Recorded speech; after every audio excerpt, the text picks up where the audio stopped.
ఏం చేస్తున్నా ఎటు చూస్తున్నా ఈ రూపులోనే ప్రతిదీ చూస్తున్నా నిన్నే ప్రపంచమంటున్నా.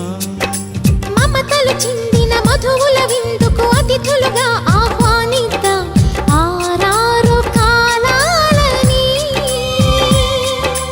అలలకు అందని జాబిలిని వెన్నెల వానగదించుకొని గెలిచే సంద్రంలా సంతోషం పొంగిపోయి.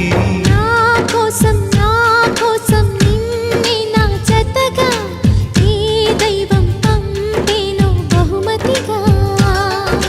నిన్ను నన్ను పెనవేసే ప్రేమే సాక్షి.